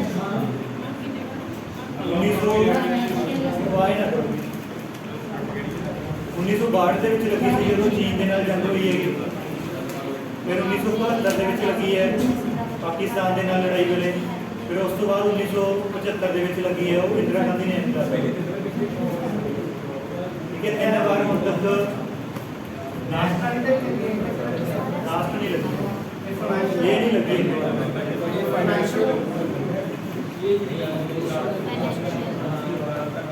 ਇਹ ਜਿਹੜਾ ਹੈਗਾ ਫਾਈਨੈਂਸ਼ੀਅਲ ਐਮਰਜੈਂਸੀ ਹੈਗੀ। ਇਹ ਸਰਕਾਰ ਸੇ ਲੱਗਦੀ ਹੈ ਪਹਿਲੇ ਫਾਈਨੈਂਸ਼ੀਅਲ ਹੁੰਦਾ ਕਿ ਜਦੋਂ ਮੰਨ ਲਓ ਇੰਡੀਆ ਦੇ ਵਿੱਚ ਮਤਲਬ ਕਿ ਪੈਸੇ ਮੁੱਕ ਜਾਣੇ ਹਾਂ ਮਤਲਬ ਕਿ ਖਜ਼ਾਨੇ ਦੀ ਪ੍ਰੋਬਲਮ ਆਈ, ਜਿਹੜਾ ਕੰਸੋਲੀਡੇਟਡ ਫੰਡ ਆਫ ਇੰਡੀਆ ਹੁੰਦਾ, ਪੈਸੇ ਨਾ ਰਹਿਣ ਤਾਂ ਉਦੋਂ ਕੀ ਕਰਦੇ ਆ, ਉਹ ਜਿਹੜੇ ਵੀ ਗਵਰਨਮੈਂਟ EMPLOYE ਹੁੰਦੇ ਆ ਉਹਨਾਂ ਦੀਆਂ ਸੈਲਰੀਆਂ ਘਟਾ ਦਿੰਦੇ, ਅੱਧੀਆਂ ਕਰ ਦਿੰਦੇ ਆ, ਰੇਟ ਵਗੈਰਾ ਦੁੱਗਣੇ ਤਿੱਗਣੇ ਚੁੱਕਣੇ ਹੋ ਸਕਦੇ ਹੈਗੇ।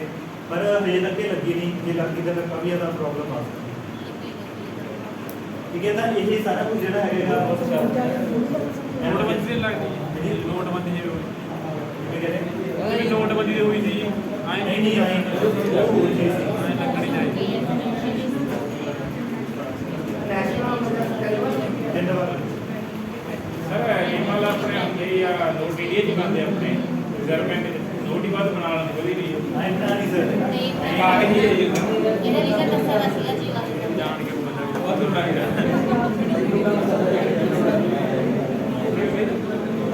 ਠੀਕ ਹੈ ਜੀ ਇੱਕ ਉਹਨੇ ਆਪਣੇ ਵੱਲ ਬਣਾਉਣਾ ਹੁੰਦਾ ਹਰ ਬਣਾਈ ਜਾਂਦੇ ਇੰਨੇ ਦੇ ਮੋਡਲ ਜਦੋਂ